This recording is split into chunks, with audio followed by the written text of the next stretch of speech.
The dean is an amazingly warm and caring and imaginative and creative person and a little bit of a maverick. So back when he was the dean of the cathedral in Boston one day, the bishop was cultivating a potential major donor and was giving this person a tour through all the facilities of the cathedral. And they came and opened up the doors into the parish hall. It was a Friday, and the parish hall was full of Muslims saying their Friday prayers. Later in the day, the bishop called the dean into his office and closed the door. So the dean knew he was in trouble. He said, "What was going on in there?" And the dean said, "Aren't we supposed to be a house of prayer for all people?" And the bishop said, "Oh, yeah, you're right." Today, in the gospel, the apostles returned from having been sent out by Jesus. You may remember in the gospel 2 weeks ago, he sent them out 2 by 2. He told them to travel light, to be quick to adapt and to change. He told them that sometimes people would respond to what they had to say and sometimes they wouldn't. There would be all kinds of seasons in their mission, and they just had experienced Jesus himself having very little impact in his hometown. So they're sent out 2 by 2, and today they come back from that first time. So I'm thinking about how we saw them being sent out and how I related that to our situation in the church today. Smaller and simpler, needing to be travel light, to be quick to adapt, to realize that some things are going to have an impact and some things aren't, and that's not surprising. There are seasons of mission, times when it flourishes and times when it's very difficult.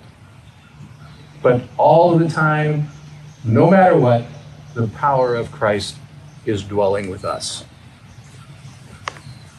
So let me tell a little bit more about the cathedral in Boston during the time that my friend was the dean. First of all, it's on Boston Common. If you know Boston, it sits right on Boston Common. But you could easily walk by it and have no idea that it is the Episcopal Cathedral. It looks more like a bank or a museum with big Greek columns, that kind of thing, steps leading up to it. And the congregation at the time was not very large. I don't think the congregation was much bigger than the congregation here at the cathedral in Boston. So the dean was sitting down with the leadership of the cathedral, and they said, "What do people think a cathedral is? What do they expect from a cathedral?" So they started writing down the answers. A grand, impressive, awesome building. Amazing music. All kinds of programs. And a large congregation.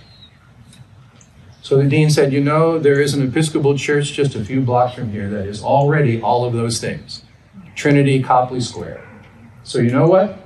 We are liberated from the need to be what everyone else thinks a cathedral is supposed to be. And we can find what we're supposed to be." So here's some of the things that happened during that time after they came to that insight. They began to, because they kept the Sunday morning congregation as it was, kind of typical of most Episcopal churches on Sunday morning.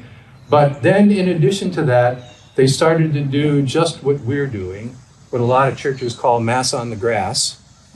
And they did an outdoor Eucharist on the Boston Common, specifically to welcome people who would never walk through the doors of a church, especially homeless people. I don't think we can even realize what a barrier that would look like if you're a homeless person. But to have the church come out and be where you are, and they began to develop a little congregation from that. And that congregation continued to have its life with Mass on the grass and some other activities for that little congregation. They realized that there were a good number of young adults who just were not going to fit into the received patterns of church life. It just was not going to fit with the life as they were living it. So that group began to develop a little congregation of its own, and I think they meet on Tuesdays And their time together is built around dinner and some worship included with that. Then they became the place where the Chinese-speaking Episcopalians in Boston have their congregation, and I think they worship on Sunday nights. And then you add the Muslims who gather there on Fridays, because there was nowhere else in Boston Common that Muslims could pray on Friday. You put them in there, and none of those congregations are large. None of them, including Sunday morning. It still looks like most Episcopal churches. But when you add them all together, all of these little congregations that are sort of in the orbit of the cathedral over the week, it's a good number of people. The last thing that they did as part of that time period before the dean retired was that there was another Episcopal church, not Trinity Copley Square, but another one not too far away that was struggling and probably was not going to be able to make it on their own. So they merged with that congregation, and then everyone worshiped at that other congregation's building while they did some extensive renovations and updating to the cathedral itself.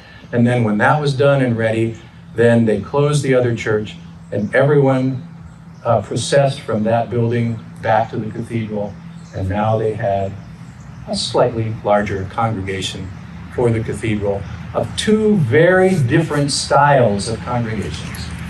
The cathedral congregation was liberal and low church. The other one was Anglo-Catholic, but they found a way to come together and to honor the traditions of both of those, and ended up with a slightly larger congregation in an updated, fresh, new facility. That's not a roadmap for St. Stephen's, but there are insights for St. Stephen's and an awful lot of our churches today. Like anybody, I would love to see our congregations grow, and I think we have the capacity to grow, and even since I've been here, we've welcomed new people into our life. But I don't see a near future that is going to be like it used to be, with those kind of numbers and those kind of activities.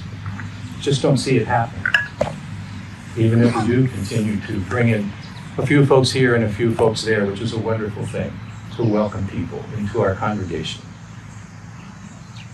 I think we're more being called in this time to a time of working with others, collaboration, partnership, what the Pope calls walking together. And Pope Francis said to our bishops not long ago, our primates, archbishops, he said, we don't have to agree about everything to be able to walk together. Think about not just how the church needs that, but how desperately our society needs to see that people can work together and they can walk together, even if they have some differences about things. It's a desperate need. So we're already doing some of this. Here's a good example right here, and how that food is shared with the food pantry at the Presbyterian Church, to which other congregations also assist and are serving the needy in our community. It's a perfect, beautiful example. And I think that relationship with the Fairview Presbyterian Church is one we can develop some more. The other thing like that we are involved in, have been involved in, is our partnership with the Diocese of Western New York. It might be easy to think that that hasn't really meant anything to St. Stephen's, but let me tell you how it has. When I stepped down from the cathedral, I went to work for the diocese. And for 4 years, I was on the diocesan staff, and I was traveling around a lot. Most of the time, I was spending 3 months at this church and then 3 months in order for their clergy to be able to take a sabbatical during that time after COVID. So I think that was not only a good thing for those clergy, I think those congregations enjoyed Sharon and I coming there for 3 months, and we certainly enjoyed it. But there was one in particular that, for a different reason, I was at for 7.5 months. And it was a smallish suburban church outside of Buffalo. And I realized during the time I was there that I really like doing this, a church like this. And if this were closer to my house, I'd be happy to stay here. It woke up something inside of me, a different understanding of ministry than being the dean of a cathedral. Different style, different kind of thing than what I had done for all those years And so I had an inkling that there was going to be a day when this place was open, and I started pestering the bishop. When the opportunity comes, I would love to go to St. Stephen's. I don't think I would have wanted to be a vicar at St. Stephen's if I hadn't been involved in those churches in Western New York because of that partnership. And I honestly believe I'm a much better vicar because I had that experience. So this is what can happen when we partner, when we collaborate, when we work with others, when we walk together, and we can do that on all kinds of levels with all kinds of people. People who are very close to agreeing with us, like our Lutheran friends, and people who are not even believers at all, but care about the community. We can walk together and we can work together. And I honestly believe that as we do that, we'll also find ourselves welcoming people into our congregation.